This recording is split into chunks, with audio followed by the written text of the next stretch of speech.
Hello, c'est HR, votre chroniqueur. Alors, comme promis, je vous fais mon retour sur le 3e épisode de la nouvelle série issue de l'univers Star Wars, Skeleton Claw. Avant cela, n'oubliez pas, si vous n'êtes pas abonné, pensez à le faire. Et surtout, pensez à mettre en commentaire ce que vous avez pensé de ce 3e épisode. Let's go! Alors, on va pas se mentir. Vous le savez, je suis fan de Star Wars, je suis fan de l'univers Star Wars, mais j'estime que les séries live action sont totalement inégales. Mes préférés restent Mandalorian, Andor et Ahsoka, et le début de cette nouvelle série m'avait totalement laissé perplexe. Alors je ne vous cache pas que ce 3e épisode, je l'ai trouvé meilleur. C'est d'ailleurs pour cela que j'ai repris ce format habituel de vidéo. Pour les 2 premiers épisodes, j'avais effectué un shorts. Pour ce 3e épisode, j'ai plus de choses à vous dire. De ce fait, format vidéo plus large.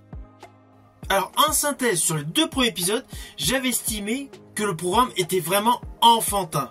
Alors oui, depuis le début de sa création, l'univers Star Wars est essentiellement pour les enfants, les grands enfants, pour un public familial. Cette série Skeleton Claw est totalement dans le frontal et a mis en exergue des gosses.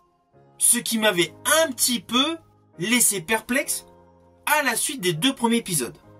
Car oui, je fais partie de ceux qui ont apprécié jadis les Goonies.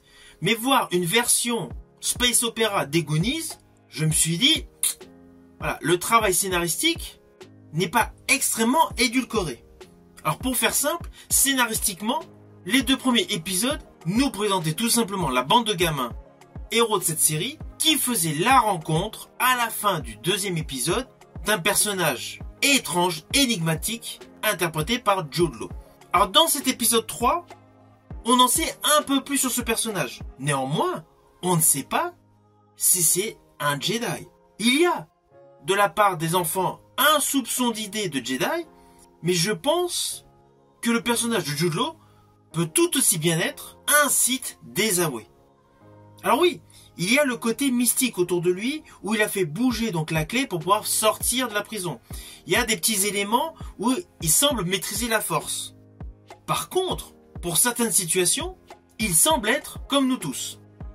À cela s'ajoute un travail scénaristique très touchant sur la complicité qui commence à naître entre les enfants, leur droïde estropié et ce personnage énigmatique, apporte une plus-value à cette série et surtout de l'intérêt. Je rajouterai que selon moi, l'intérêt de cette série a réellement pris place après, alors attention c'est un léger spoil, leur évasion pour atterrir sur une autre planète. Une planète où ils font la rencontre d'un personnage réel mixage entre une chouette et un chat. Planète où on y retrouve des X-Wing. Tout ce qui s'enchaîne sur cette planète, les petites scènes d'action, les petits effets visuels, le petit côté fan service, je l'ai apprécié. Cela n'empêche pas que le personnage interprété par Jude Law est selon moi le maillon important. Surtout qu'on se demande quel est son véritable passé. Qui est-il? Alors oui, d'un côté, on peut penser que c'est un ancien Jedi. Sur un autre plan, que c'est un Sith désavoué. Mais on peut également penser que c'est un Jedi totalement correct et suite à l'Ordre 66, il a préféré se planquer et jouer les pirates. Pirates qui ne collent pas du tout avec la mentalité de base des Jedi. Je vous ramène chez vous, on serait un peu comme des associés. Il n'y a pas une seconde à perdre. Alors je rajouterais qu'autour de ces protagonistes enfants et adultes, le gros travail que l'on découvre dans ce 3e épisode est le travail porté sur les effets spéciaux.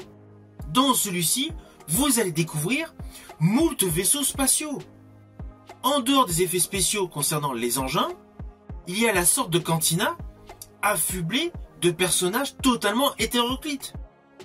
On retrouve l'essence même de Star Wars.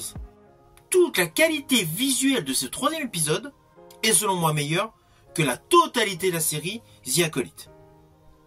Tout le travail visuel ainsi de ce 3e épisode nous permet de nous immerger totalement dans ce récit d'aventure. Néanmoins, on a forcément moult questions qui émergent en dehors du fait de l'interrogation du passé du personnage interprété par Jude Law.